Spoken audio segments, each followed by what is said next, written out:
বাংলাদেশের ৯০% মানুষ এখনও বিশ্বাস করে রবীন্দ্রনাথ নজরুলের কবিতা চুরি করে নোবেল পেয়েছেন।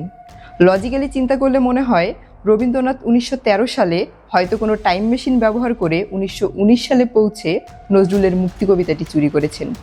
হাস্যকর ব্যাপার হলো, রবীন্দ্রনাথ যখন বিশ্বজয়ী, নজরুল তখন কেবল হাই স্কুলের কিশোর।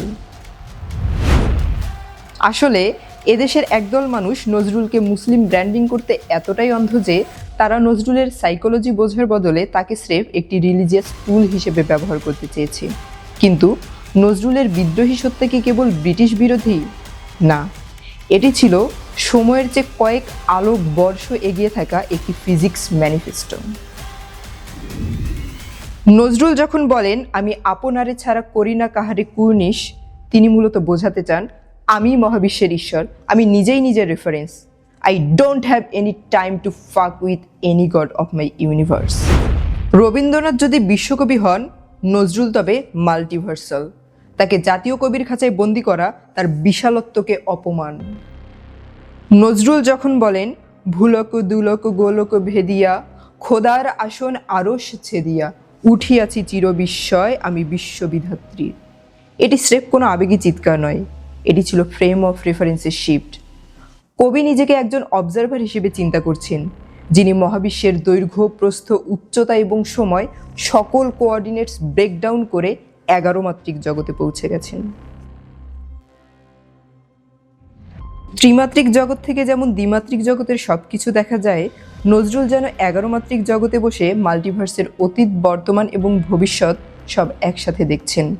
নজরুল নিজেকে একজন সাধারণ অবজারভার থেকে সিঙ্গুলারিটিতে রূপান্তর করেছেন। এটি এমন এক বিন্দু যেখানে প্রকৃতির সকল শক্তি ও বল একই সমীকরণ মেনে চলে। It's like nature Fox itself. আইনস্টাইনের রিলেটিভিটি অনুযায়ী আলোর গতিতে চললে যেমন স্পেস টাইম সংকুচিত হয়, নজরুল মানসিকভাবে সেই কসমিক স্পিড অর্জন করেছিলেন।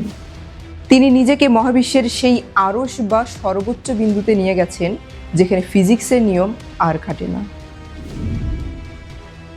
নজরুলের বিদ্রোহী সত্তা যেন মার্ভেলের ডক্টর স্ট্রেঞ্জের মতোই মাল্টিভার্সাল।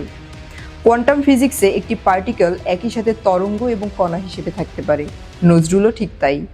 তিনি একই সাথে শ্যামের হাতের বাঁশরি আবার রণতুর্য, তিনি একই সাথে সৃষ্টি এবং ধ্বংস, তিনি একই সাথে শূন্য এবং এক। এটি মহাবিশ্বের সেই আদিম কোয়ান্টাম ফ্লাকচুয়েশনের এক বিস্ময়কর প্রতিফলন। যারা তাকে স্রেফ কবি হিসেবে দেখে, তারা আসলে তার ভেতরের সেই সাবএটমিক এনার্জিকে বুঝতে ব্যর্থ হয়েছে।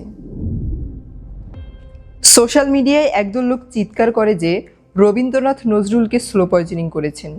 লজিক্যালি ভাবুন, রবীন্দ্রনাথ 1941 সালে মারা যান, আর নজরুলের মস্তিষ্কের নিউরোলজিক্যাল ডিজিজ চূড়ান্ত রূপ নেয় 1942 সালে। তাহলে রবীন্দ্রনাথকে কবরে গিয়ে নজরুলকে বিষ খাইয়েছিলেন? রবীন্দ্রনাথ কি তার স্ট্যাটাস নিয়ে ভীত ছিলেন? যার স্ট্যাটাস পুরো পৃথিবী স্বীকৃত, তার কেন একজন উঠতি কবির সাথে প্রতিযোগিতা করতে হবে? ঢাকা বিশ্ববিদ্যালয়ের বিরোধিতা নিয়ে যে মিথ প্রচলিত, তার চেয়ে বড় তামাশা আর হয় না। 1926 সালে রবীন্দ্রনাথ যখন কার্জন হলে দাঁড়িয়ে বক্তব্য দিচ্ছিলেন, তখন এই সমালোচকদের পূর্বপুরুষেরাই হয়তো হাততালি দিচ্ছিলেন। যদি তিনি চরম বিরোধী হবেন, তবে ঢাকা বিশ্ববিদ্যালয় 1936 সালে কেন তাকে ডিলিট ডিগ্রি দেওয়ার জন্য মরিয়া হয়ে উঠেছিল? আসলে আমরা রবীন্দ্রনাথকে ঘৃণা করার জন্য অজুহাত খুঁজি, আর নজরুলকে ভালোবাসি কেবল তাকে দিয়ে নিজেদের সাম্প্রদায়িক পরিচয় জাহির করার জন্য।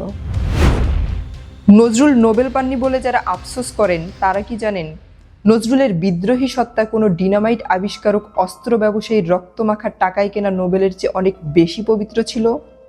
নজরুল নোবেল পেলে সেটা হতো তার বিদ্রোহের অপমান।